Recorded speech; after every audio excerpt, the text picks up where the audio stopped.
दोस्तों, प्रधानमंत्री नरेंद्र मोदी के दोस्त डोनाल्ड ट्रंप द्वारा भारतीयों की बेइज्जती और भारत की बेइज्जती करने के बाद अब एक और यूरोपीय देश ने भारतीयों को बेइज्जत करना शुरू कर दिया है। आप इस तरीके से समझिए कि एक तरीके से यूरोपियन कंट्रीज में, वेस्टर्न कंट्रीज में पूरी तरीके से भारत के जो लोग हैं, जो प्रवासी भारतीय हैं, उनको बेइज्जती करने का एक तरीके से पूरा का पूरा एक चलन चल निकला है। आज के इस वीडियो में मैं इस खबर के बारे में आपको बताऊंगा कि क्या कुछ हुआ है आयरलैंड में भारतीयों के साथ में और क्या हो रहा है, क्यों हो रहा है, सब कुछ बताऊंगा।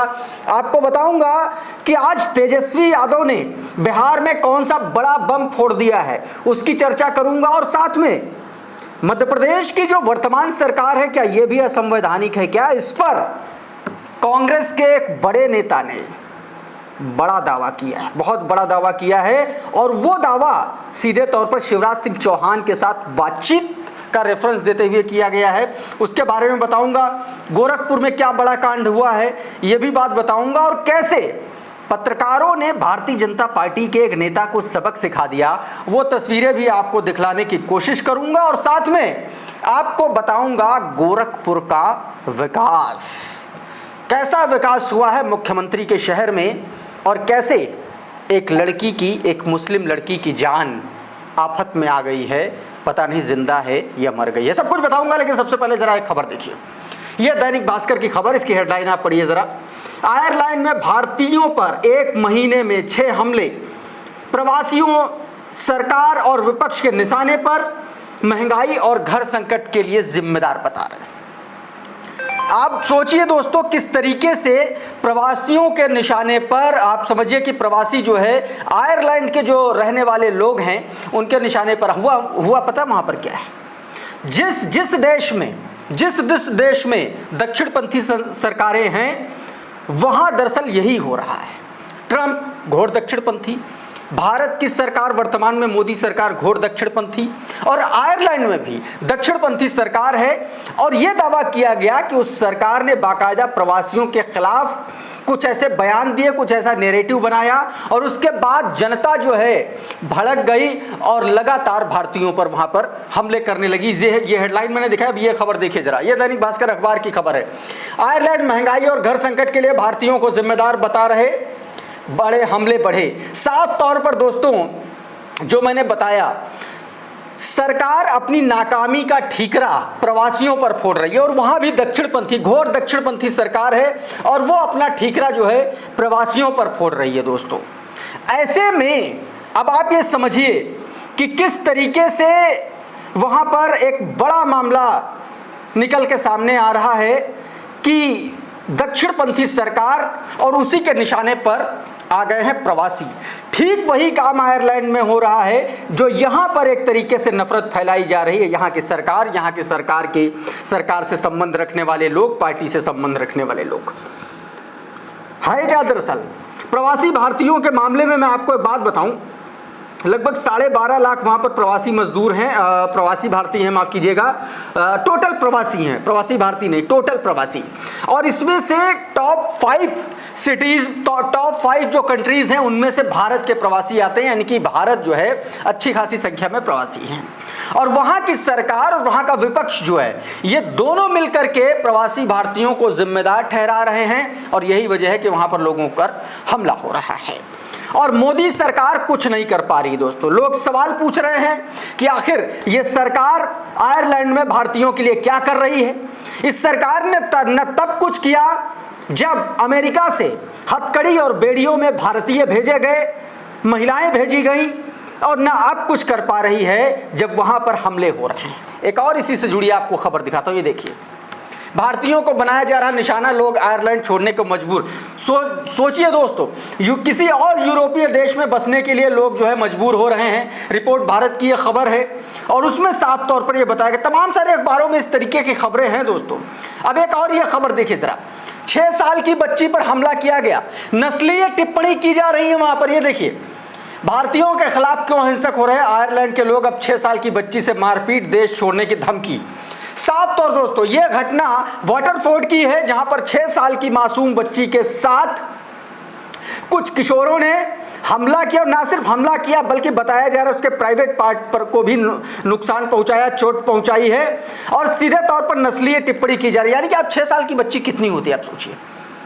ये होती है नफरत। नफरत किसी की उम्र, किसी की नहीं देखती, वो सिर्फ नफरत करना नफरत वहां पर सिखाई जा रही है। आप समझिए, किसी भी देश की दक्षिणपंथी सरकार, आप ये समझिए कि वहां पर अपने आप को छिपाने के लिए, अपनी नाकामी छिपाने के लिए वहां पर प्रवासी भारतीयों पर हमला करवा रही है। इन तस्वीरों में आप साफ तौर पर देख सकते हैं। अच्छा, यहां भी तो वही हो रहा है। 1 महीने सावन चला, समझ में आता है कि मांस की दुकानें बंद हो गई, लेकिन 15 अगस्त में भी मांस की दुकानें बंद कर दी गई। ये जरा खबर देखिए, इंडिया टुडे की खबर है। Meat sale ban in Kalyan on Independence Day, order sparks political storm. अब 15 अगस्त पर भी मीट की दुकानें बंद रहेंगी। 15 अगस्त क्या है? क्या कोई ऐसा है, कोई व्रत वगैरह रखने का दिन है क्या 15 अगस्त? 15 अगस्त तो सेलिब्रेशन का दिन है, आज़ादी का दिन है, और उस दिन इस तरीके की चीज़ें, ये सिर्फ और सिर्फ महाराष्ट्र में एक तरीके से ऐसा दावा किया जा रहा है कि ये पोलराइजेशन की छोटी मोटी कोशिशें लगातार चल रही हैं ताकि आगे जाकर के एक बड़ा रूप ले सके। राणा अयूब पत्रकार है, इन्होंने ट्वीट किया और लिखा, feeding it's not it on Independence Day, a celebration of freedom from colonial rule, the government dictates what we can eat, some freedom. साफ तौर पर आज़ादी के दिन खाने की आज़ादी छीन रही है सरकार महाराष्ट्र की। एक लाइन में कह दीजिए, राणा अयूब ने यही बताने की कोशिश की, यही कहने की कोशिश की। उधर भारतीय जनता पार्टी के सांसद, भाजपा सांसद सीटी रवि को पत्रकारों ने सबक सिखा दिया। दरअसल इन्होंने, पत्रकारों ने सवाल पूछा था वोट चोरी को लेकर के, और उसके बाद इस अभद्र व्यक्ति ने पत्रकारों को जो है पागल बता दिया, और पत्रकारों ने फौरन इसको जवाब दिया। क्या जवाब दिया सुन लीजिए जरा आप। Hello sir. Hello. How can you say that Rahul Gandhi is wrong and you people are right? What right do you have to say? How can you say Rahul Gandhi is wrong and you people are right? Huh? What right do you have? Yes, given an open finger cheek, you know. Go public with Rahul Gandhi, not with you people. पागल लोगों को, पागल तुम लोग हो, पागल तुम लोग हो। पत्रकार अशोक कुमार पांडे इसको लेकर के लिखते हैं कि पत्रकार आप कैसे कह सकते हैं कि राहुल गांधी गलत कह रहे हैं, आप लोग सही हैं। भाजपा सांसद कहता है पागल लोग, पत्रकार कहता है पागल तुम लोग। साफ तौर पर यह बात कही गई। उधर बिहार में तेजस्वी यादव ने एक और बड़ा खुलासा कर दिया। मुजफ्फरपुर की मेयर, मुजफ्फरपुर की भारतीय जनता पार्टी की बड़ी नेता और बड़ी मेयर, इनके 2 EPIC नंबर, एक और बड़ा खुलासा किया। फोटो शेयर करते हुए बाकायदा 2 अलग अलग पोलिंग बूथ की, एक ही विधानसभा में 2 अलग अलग पोलिंग बूथ की फोटो शेयर करते हुए बताया कि ये देखिए कि किस तरीके से निर्मला देवी का वोट जो है 2 जगह पर है। आप देखिए, एक ये तस्वीर और दूसरी ये तस्वीर, दोनों तस्वीरों में भारतीय जनता पार्टी की मेयर और उसके 2 voter ID card, 2 EPIC number. ठीक उसी तरीके से जिस तरीके से भारतीय जनता पार्टी के जो डिप्टी CM है इस वक्त, उनके साथ हुआ। तेजस्वी यादव इसको लेकर के लंबा चौड़ा ट्वीट लिखते हैं और उसमें साफ तौर पर बताते हैं कि श्रीमती निर्मला देवी बीजेपी की बड़ी नेता हैं, मेयर है मुजफ्फरपुर की, इनके पास 2 EPCI ID है, दोनों का नंबर उन्होंने लिखा। इसके अलावा एक ही विधानसभा में अलग अलग बूथ पर इनके 2 वोट हैं, अलग अलग EPCI कार्ड में इनकी अलग अलग उम्र है, SIR में इन्होंने अलग अलग फॉर्म भरे।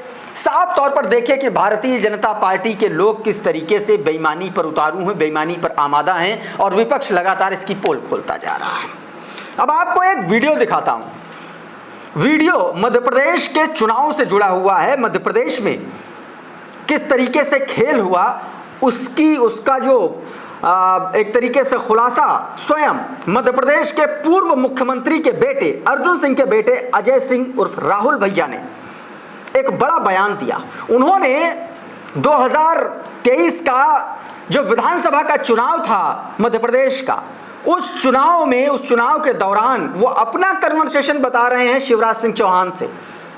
वो क्या कह रहे हैं, किस तरीके से कह रहे हैं और कैसे रिजल्ट आए, इसको आप ध्यान से सुनिएगा। सुनिए जरा। वाला काम रहा है कि कांग्रेस पार्टी की सरकार बनी हर आदमी के जवान में रहा कि कांग्रेस पार्टी के सरकार बनी, तो हमसे रहा नहीं गा।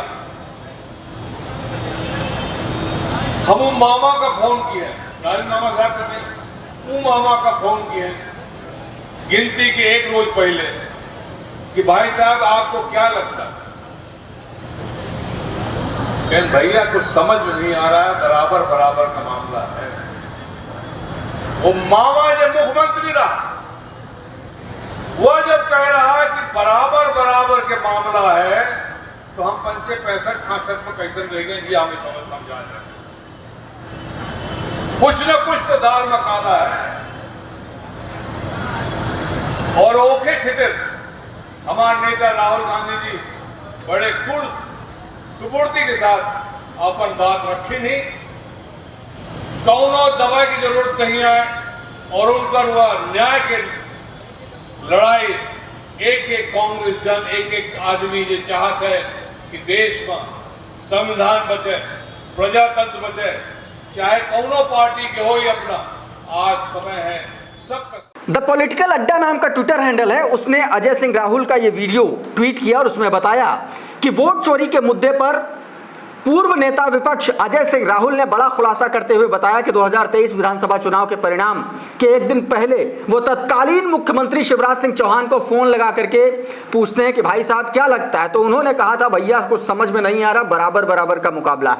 आप ये समझिए, ये एक कांग्रेस के नेता और उस वक्त के मुख्यमंत्री के बीच का वार्तालाप है, और जब राज्य का मुख्यमंत्री ये बोल रहा था तब बराबर का मुकाबला था, तो उसके बाद 66 सीटों में कैसे रह सकती है कांग्रेस, सीधे तौर पर सवाल उठा दिया।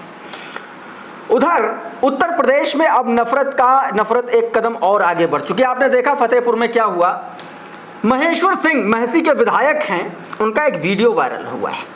आप देखते होंगे कि दिल्ली का एक विधायक है जो फल वालों से, दुकानदारों से वहाँ पर उनका QR कोड स्कैन करवाता है, कोई मुसलमान तो नहीं है, झंडा लगवाता है।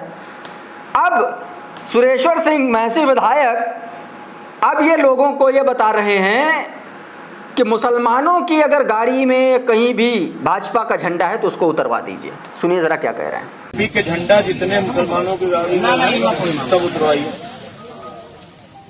अगर अपने पदाधिकारी नहीं स्लिप लगाए कोई साला या सब तो कम से कम। पत्रकार ममता त्रिपाठी इसको लेकर ये वीडियो उन्होंने शेयर किया और साफ तौर पर उन्होंने कहा कि कुटुंब परिवार के बाद एक और बड़ी दावत की तैयारी हो रही, जिसमें मुस्लिम MLA MLC शामिल होंगे। सरकार में मौलाना साहब की मजबूती का आलम यह है कि उनके कहने से कोई भी पोस्टिंग कर दी गई। ऐसा लग रहा है कि भाजपा कंफ्यूज है, करना क्या है। साफ तौर पर भाजपा के एजेंडे पर उन्होंने सवाल खड़ा कर दिया। उधर उत्तर प्रदेश की राजधानी लखनऊ में गोदी मीडिया के चैनल न्यूज 18 पर एक आम नागरिक ने, आम मुसलमान ने एक ऐसा जवाब पत्रकार को दिया है जिसके बाद उसकी बोलती बंद हो गई। दरअसल फतेहपुर की घटना पर न्यूज 18 का पत्रकार लोगों का रिएक्शन लेने पहुंचा था और लोगों ने क्या कहा सुन लीजिए आप। आप बताइए, जिस तरह से हुआ फतेहपुर में, उसको आप कैसे देखते हैं? क्या नाम हुआ आपका? भाई नाम मत पूछिए, नाम से लोग डरते हैं। क्यों? डरावना नाम है क्या आपका? कठमुल्ला कहते हैं हमको। क्यों? पार्लियामेंट में कठमुल्ला हमको कहा गया, उत्तर प्रदेश की विधानसभा में हमको कठमुल्ला कहा गया, वही कठमुल्ला है हम। क्या नाम है आपका? आदिल सिद्दीकी नाम है मेरा। कठमुल्ला कहते हैं लोग, राजनेता लोग हमको कठमुल्ला कहते हैं। अच्छा, तो ये फतेहपुर के मामले को आप कैसे देखते हैं? कानून का लचर देखता हूँ, सत्ता के आगे कैसे लचर हो जाता है कानून। कानून वही संविधान, क्या नाम है, संभल में गोलियां चला देता है प्रदर्शन करने वाले। और फतेहपुर में हम देख रहे हैं कि पुलिस वालों को लाठियां मार के चढ़ जा रहे हैं, मकबरे पे तोड़ रहे हैं। उनके पास लाठियां भी थी, बंदूकें भी थी, हथियार भी थे, लेकिन किसी काम के नहीं थे, क्योंकि जहां से आदेश आना था वहां से आदेश नहीं आया। साफ तौर पर कह दिया गया हमारा नाम मत पूछे भाई साहब, हमको तो सदन से लेकर के कोर्ट तक के लोग भी कठमुल्ला बुलाते हैं। उधर महाराष्ट्र के जलगांव में एक 20 साल के मुस्लिम लड़के की, सुलेमान की, छात्र की, उसके माता पिता और बहन के सामने पीट कर हत्या कर दी गई। साफ तौर पर दोस्तों ये इसका वीडियो सामने आया है जलगांव का, जिसमें बताया गया कि बेरहमी से पीटा गया और गुनाह सिर्फ ये था कि वो दूसरे समुदाय की लड़की से बात कर रहा था। बस इस बात पर एक दूसरे लड़की पक्ष के लोग आए और उसको पीट करके मार डाला। कि क्या कुछ कहा जा रहा है, एक बार सुन लीजिए आप। यहाँ से पुलिस स्टेशन के बाजू से ये जो है तो उसको बच्चे को किडनैप करते, वो जो है तो पुलिस भर्ती के लिए कुछ ऑनलाइन फॉर्म करने के लिए आया था जामनेर को। ये बिटावत बोल के गाँव है, यहाँ से 15-18 किलोमीटर जामनेर से, वहाँ का रहवासी है ग्रामीण का। इधर जो है तो ऑनलाइन फॉर्म भरने के लिए आया, कैफे के अंदर उसके कुछ दोस्त थे स्कूल कॉलेज के, उनके साथ बैठा था कॉफे के अंदर। तो पुलिस स्टेशन के बाजू में कैफे है, वहां से इन्होंने किडनैप करके इसको कहा जंगल में ले गए, किसी के घर पर ले गए, कहा ले गए, उसको बेरहमी से जो है तो मारा उसको, उसके पैर के जो है तो नाखून भी निकाले उन्होंने, और बेरहमी से पूरे उसकी बॉडी के ऊपर ऐसा कोई पार्ट, कोई उन्होंने चमड़ी नहीं छोड़े कि चमड़ी को नहीं मारे, पूरी चमड़ी उसकी नीली काली हो गई। तो दोस्तों इस तरीके से ये घटना उधर उत्तर प्रदेश की एक तरीके से दूसरी राजधानी गोरखपुर, चूंकि मुख्यमंत्री वहीं से आते हैं और वहां मिनी सचिवालय भी है, ऐसा बताया जाता है। जब पहली बार सरकार आई थी तो कहा था। और उस शहर में आलम है, देखिए क्या है, किस तरीके से पानी भरा हुआ है। और इसमें दोस्तों मदरसे से लौट रही 11 साल की आफरीन एक खुले नाले में गिर गई। जब तक उसे बाहर निकाला गया तब तक उसकी मौत हो गई। ये आलम है दोस्तों गोरखपुर का। तो आप समझ सकते हैं कि किस तरीके से क्या स्थितियां बनी हुई हैं। इस वीडियो में फिलहाल इतना ही। बहुत बहुत शुक्रिया, बहुत बहुत धन्यवाद। आप जुड़े रहिए द लाइव टीवी के साथ। नमस्कार।